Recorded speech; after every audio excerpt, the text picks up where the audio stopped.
one-pager with information about EMF and such. Okay. I'm just stuck in some questions. I'm sorry, I didn't get your first. What was your first, sir? You can cut the search and call me George. Okay, George. And your last name is Brokowski? B as in boy.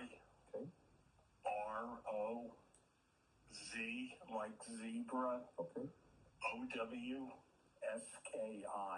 Okay. Are you a veteran or a war former veteran? No, sir, I am not. Okay. And you work for the EPA now? That is correct. Okay. I was told by Mrs. Mary that you were an expert in the radiation field, in the EMF field, and so I said, well, let me give him a call. I talked to her the day before yesterday, and I was just concerned because when I call my city inspectors or state code compliances, nobody wants to come out and record the voices and sounds of Havana syndrome. But yet, when you look at history, this stuff has repeated itself. It's repeated itself since 1950. And when I'm looking at some articles from the Moscow Signal. It says that the Secret Service, it says here, it says the Moscow Signal declassified irradiating Richard Nixon. It says here, using detection devices known as the radiac dosimeter, Nixon's Secret Service detail measured significant levels of radiation in and around Nixon's sleeping quarters. So I guess my question to the government is this. If they recorded this back in 1950, we're in 2024, why isn't there some kind of countermeasures operated by our EPA or FCC that can go in and measure these homes and victims of this technology?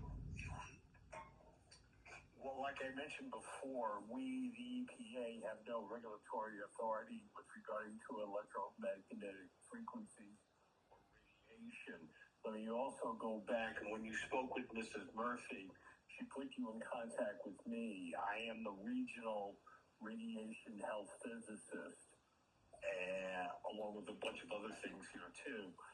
But what I can do for you right now with regarding to your concerns, and where are you calling me from? I'm calling you from New Braunfels, Texas. Oh, okay.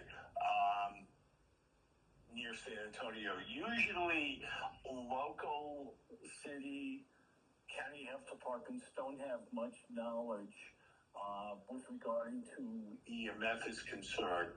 But what I can do, and like I mentioned, the EPA has no regulatory authority onto that. But what I can do is I can send you a one-pager that got developed over the years to your email address. And what I would like you to do is that I will send you a text and a couple and have you, text back to me your email address, and I'll send that information out to you.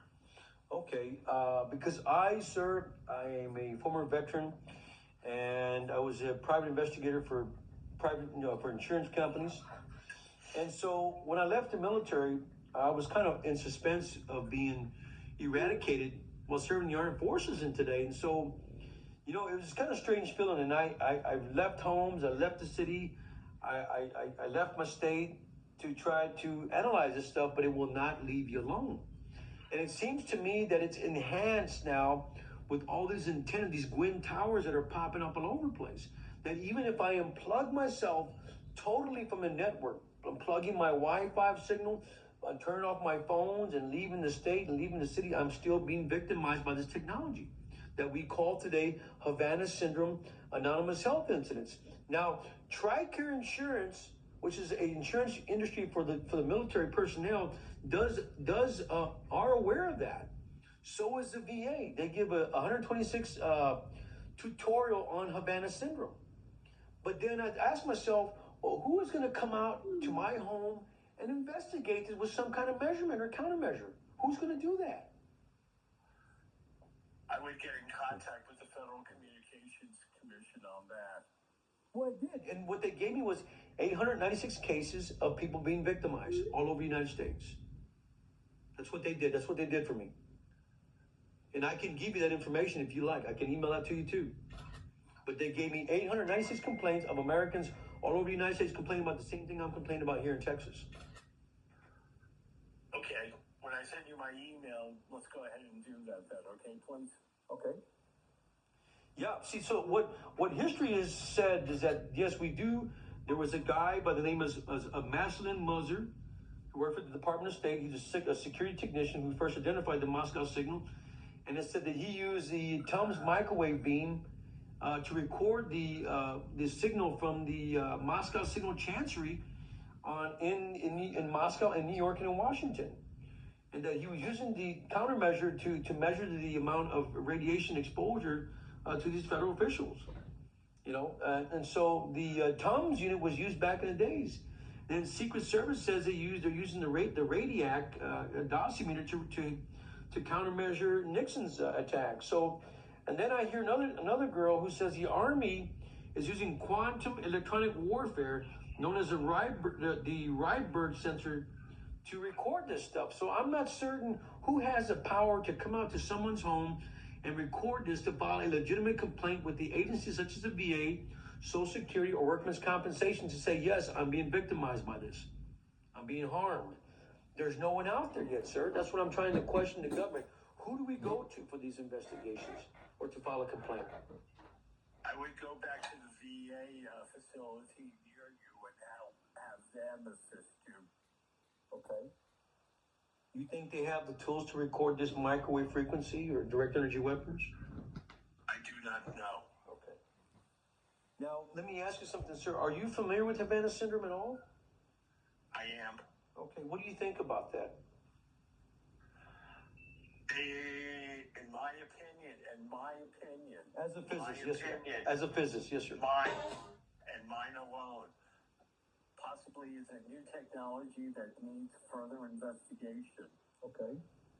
And I believe we are looking at that, and I can't comment any further. Well, what intrigues me, sir, is that I was listening to the conversation. I don't know if you're familiar with the. It's called the Silent Weapons Examining Foreign Anonymous Health Incidents Targeting Americans in the Homeland. And when I listen to that, I'm really in suspense as a veteran because I'm like, well, wait a minute, you know, how is it that we're going to countermeasure? How do we defend ourselves as Americans and veterans of this technology?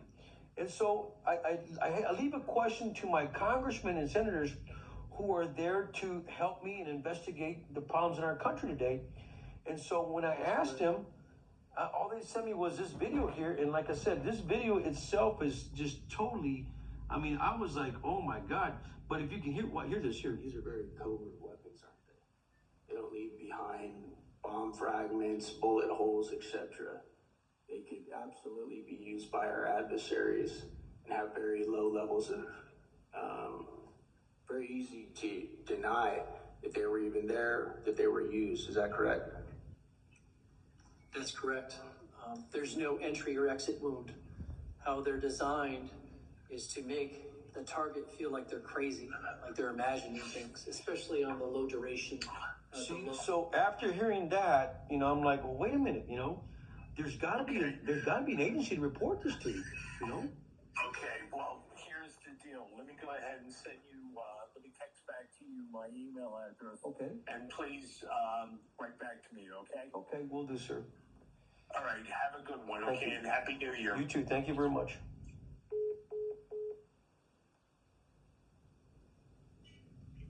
I'm sorry, Mr. Brokowski. I didn't quite get your email address.